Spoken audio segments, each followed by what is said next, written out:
RPGamer here with Jacobson from Dead Mage Studios, showing us Children of Morta from PAX 2017. Hi, Jacobson. Hi, how are you doing? Doing good. Yeah, good. So what's Children of Morta? Children of Morta is a narrative-driven hack and slash dungeon crawler with roguelike elements kind of thrown into it. But the feature we're most excited about is that you're not playing as just one hero, you're playing as a family. Oh. Yeah, so okay. you're a family of guardians trying to protect the mountain and the land surrounding it, right? So you get to switch between them, or is it a generational thing? Or? No, so you'll be switching between an entire family. You won't be like, there's no ancestral tree that you're following, right? But the thing is, like, you know, we have a mother and a father, we've got children, and like all these people are heroes, but like, you know, the dad knows that it's their sole responsibility to save the mountain and save the lands, but like he's also, you know, fearful for his children because they have to go into danger, right? So it was really important that everyone felt like a real unit of people, and that was kind of what we wanted to focus on with this game. Cool. All right. Well, let's take a look at the gameplay. So before we do anything, this is the house. This is where they all live, and this is where you'll see them all doing whatever they do when they're not in dungeons saving the world, right?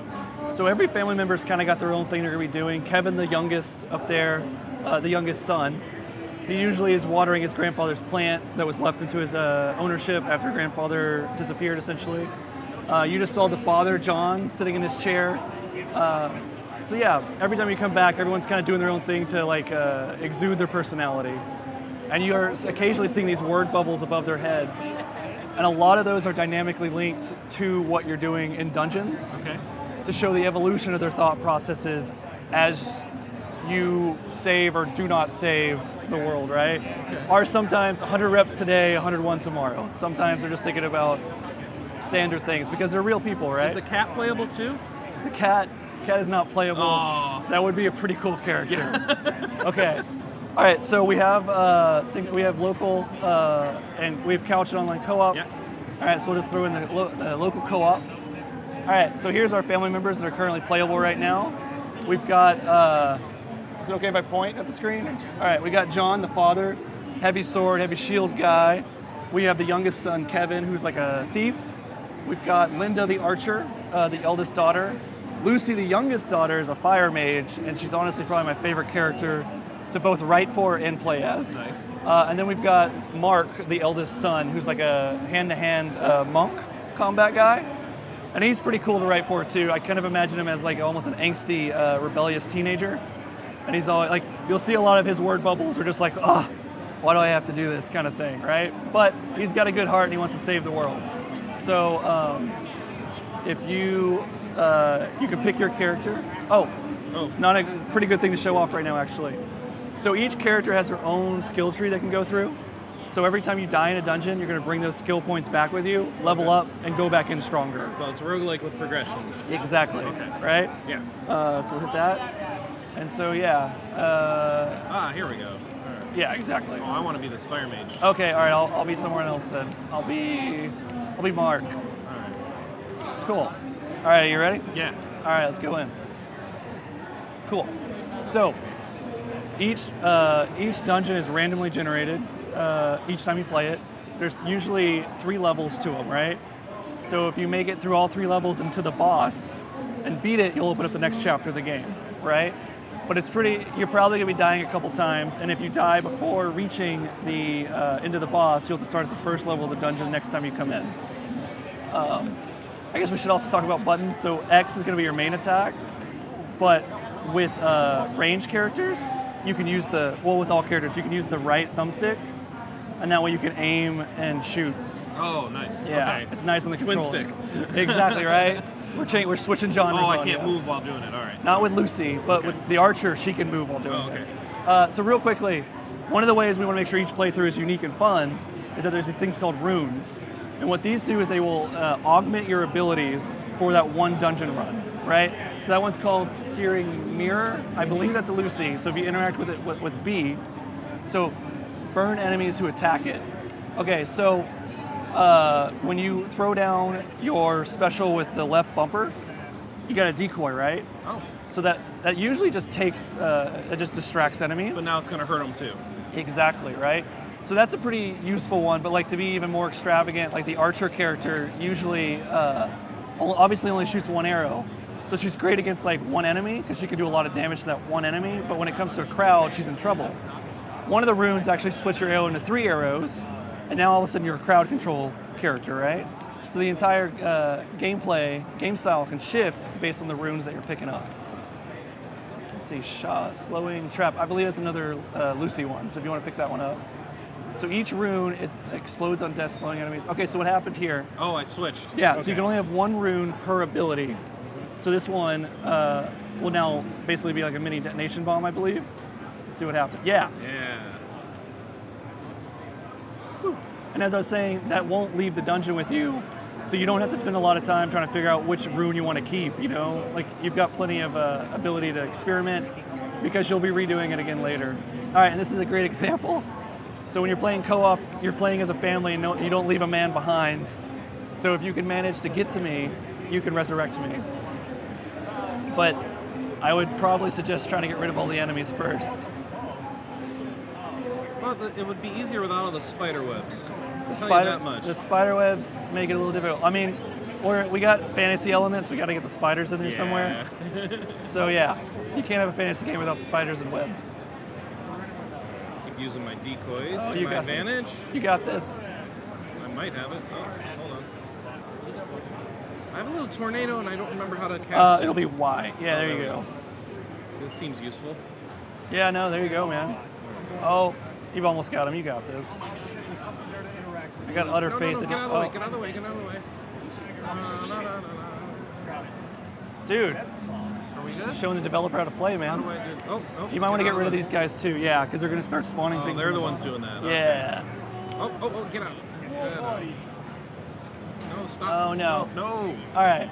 But this isn't a big deal because in a normal play session, you take all the experience that you gained, you level up your character, come back home.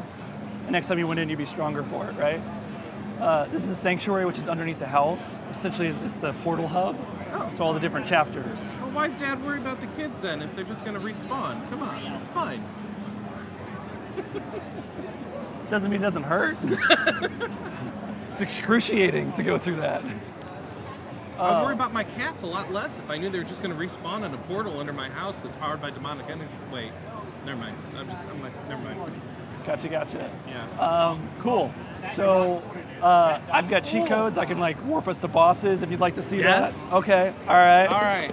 Give me 2 seconds. I gotta get the keyboard out. Okay. Oh. Okay. I'll be careful with the mic. Ooh. Need PC access for that. Oh. Let's. We gotta jump into a level first. Okay. So pick the character that you want to play as. Oh, I want to keep going with her. Okay. If All I'm right. going to get good, I got to wait. Did it default me elsewhere? No. Okay, there we go. All right. Good. I gotta get good. That's awesome.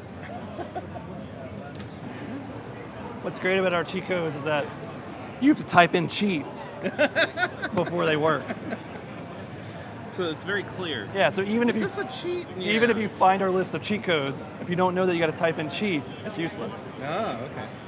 Well, I think you just spilled the beans on that. Shh. I thought we cut the camera.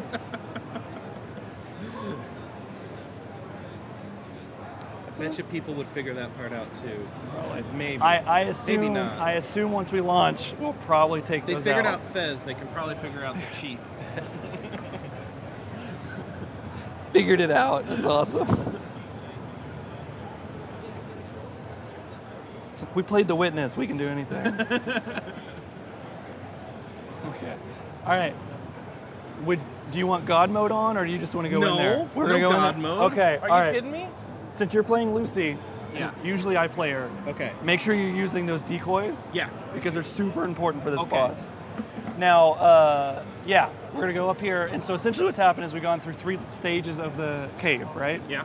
And this is where the resting place of the god is. And so, like I said, the main mission of the game is to rescue these gods, who are gonna then like get you further into the mountain to figure out where this corruption's coming from. Okay. All right. Stay over here. And you won't hear it because it's on headphones, but the whole game is narrated, Oh. right? So while this is happening Did you right get the now, Bastion guy? Sorry. no, but I mean, obviously Bastion was a lot of influence on our narrative Yeah. devices, right? Yeah. So right now, just imagine like this super like sexy like deep voice, just being like, yeah, this is a god, man. All right, perfect. Okay. Yeah. All right. So this is the dude, and so you would be able to learn about this god and her. Shoot. Whoa. All right. Keep going at it, man. Yeah. So this is her defender, right? And usually they're all good. Oh shoot. But Yeah. there's another narrative device we have is we want to tell a lot of stories through the world. And come out of there, man. So like you could find cave murals that'll give you images and like it will tell you a story about their relationship, like who this guy is, what's going on. Oh, Woo! what happened? All right, so you just hit rage mode. Oh sweet, Which I is- can move now. Yes, which essentially means that Lucy goes Super Saiyan, and you can start shooting Kamehamehas all over the place. That's amazing. Yeah, she's a lot of fun. I'm really good at running into the bullets instead of avoiding them. Oh, you got it. Yeah. Oh, we got it. Okay. Whew. All right, so once you beat a guardian, you gain access to the god, Okay. and you can go free him, which Yeah, is so her bodyguard went crazy. We defeated the bodyguard. Exactly. Now we can free her. Yeah. So yeah, currently We're gonna draw. co-op is a recent addition, Yeah. so we're still working out. You haven't figured out her animation, so she just defaulted to what she does in her room or something. Yeah, like don't you just break out your coloring book Yeah, when you're in the middle of a dungeon with like a giant goddess just like shooting like magic around you? Listen, we all deal with the psychological terrors of dungeon delving in different ways. Of course. Dude, there's nothing more interesting than my coloring book. I'm just saying that. It's also like a color by. Okay, bye. Apparently, we just got left behind too. Yeah, Okay. we're gonna leave the 8-year-old to fend for herself. So yeah, so what happens here is you've cleared the stage, right? So we go back to the house, the sanctuary, Oh, perfect. and that goddess basically pumps enough power in there to open the portal to the next chapter. All right. And I think we'll see it right here in a second. Yeah, here we go. Wow. The goddess hanging out anywhere? Can I talk to her? She actually will be relocked by the corruption. Oh, okay. So until you beat the source of the corruption, it just continues to manifest Got over it. and over again, right? And the gods and goddesses are powerless to really To stop really it. stop it. So that's why they need us. Exactly. So another thing that we do is that every time you return to the house, there's a small chance for an actual cinematic. And so these cinematics are random and technically optional because they'll play at random, but they're narrated. Their cinematic quality is everything of the main story. And usually these are going to inform you on the life of the family. Like maybe you see the mother and the father sitting on the couch enjoying a book together. Or what's cool about this one is like this one's actually going to open up kind of a quest line for I you. was just wondering if someone would open up stuff. All right. Yeah. So she saw that star and she picked up this book, right? Because like, that star reminded her of this book. Because in the book it says it's all gibberish and like the words are always changing, right? But there was always a passage that said like, when the star falls and darkness reigns, the two disgraced will lead the way, right? So it's actually kind of hinting at these two guys you got to find, Okay. and they're gonna be able to decipher the rest of the book for you essentially. Excellent. And the way it's kind of set up right now is that a bunch kind of spam at the end of the second chapter. Did we just get a bunch of cutscenes at once? Since we didn't play a lot of the first chapter, all right. It's got to get through some- the ones some of that these- we need to see. some of these need to be required for chapter 2. She is friendly with the animals. So this is Mary, the mother, who she's the most loving mother, takes care of her family, but like she just exudes like this aura around her that makes everyone comfortable, right? Yeah. So the animals love being around her. She loves being with the animals because it's pretty relaxing essentially. But yeah, if you'll notice, she's pregnant. Yeah. And that may or may not be playing into the main I was narrative. wondering why she wasn't fighting with us. So Yeah. that explains. We're not putting pregnant women into the fray. So I can also jump us into 2 other themed, a desert level and a magma level if you want to see those. I'd love to see at least one more. Yeah. Okay, let's check out the magma level then. All right, now that is.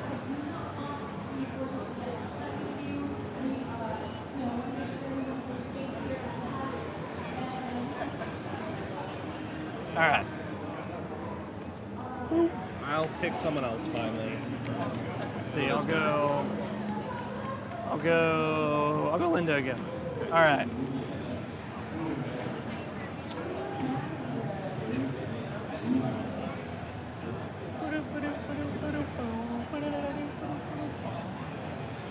I gotta get through the rest of the day, man. All right. What you'll also notice when playing the main game is that each dungeon has a theme. Yeah. So in the caves, it was all about exile and people trying to get away from the corruption. The second one's the desert, and usually it's like the land of the free winds, but everyone's enslaved there. And here, people communicate with the god of this land and actually learned how to merge mechanical devices with their body to live indefinitely.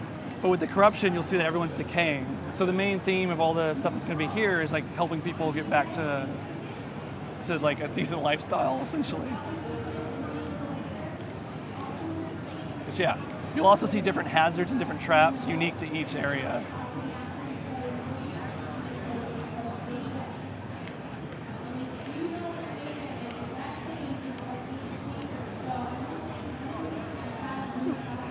With John, if you hold up your shield with the left bumper and now press Y, it's a totally different attack, the top yellow button. Oh. Yeah. Whoa. So each character has a stance that will basically alter all their abilities. Each character has a different way of getting to that stance. You saw it with Lucy earlier where she turned into like that raging guy. But John doesn't pick up his shield. Also, the thing we just ran into, the obelisk, it's locked right now because if you go back to the house and upgrade that function of the house, you can unlock these shrines and stuff as you play. Cool. Let's go. Now, are there difficulty modes in this game, or is it just like one difficulty? It is one difficulty. That increases, obviously, as you progress through the game. Get through the game. Yeah.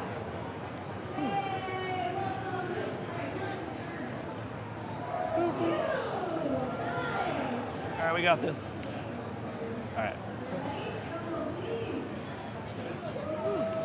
Oh, cool. So this is an area where you can refill your potions, essentially. And another cool thing is, let's see.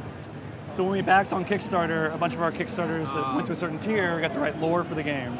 So I worked personally with them, and like this is their little like handprint in the game, essentially. Cool. All right, let's get some monsters. I feel like we're where are they? We're not really finding many right now. There's a lot more in the last place. Oh, there's something. One. Here we go.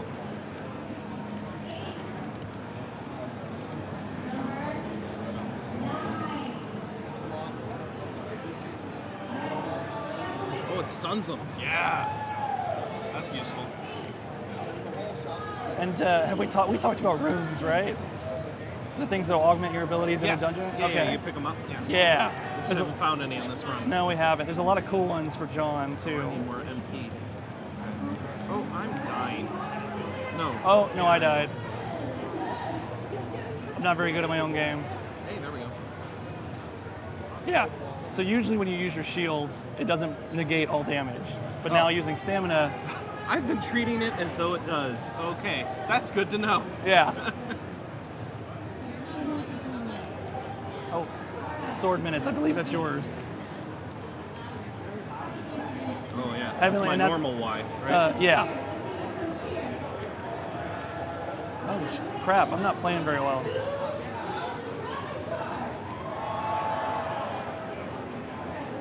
I got you. I'll be down soon enough. It's all good. Need some health pickups. Luckily, if you press, we've got health potions equipped right now, so if you press right. Useful. Yeah. All right. Oh, okay. So this is one of those random events I was talking about. Yeah. So in this one, their water machine's broken, so they can't get water, so obviously they're not going to last very long. But the parts they need to fix are obviously behind a bunch of enemies. I think we should get them for them. We should. Yeah. And I believe this is like one of our timed ones, so you actually have to like do it in a time limit. It's always, they're all a little different, and John's just John's awesome. He's like, what problems do you guys have? Yeah, all right. Oh, here we go, we gotta go. Oh. Here we go. Don't worry about them. We'll deal with them on the way back. Woo. Oh no, they're putting up walls. That's cool, all right, hit that. Okay, yeah. Oh shit. All right. Now,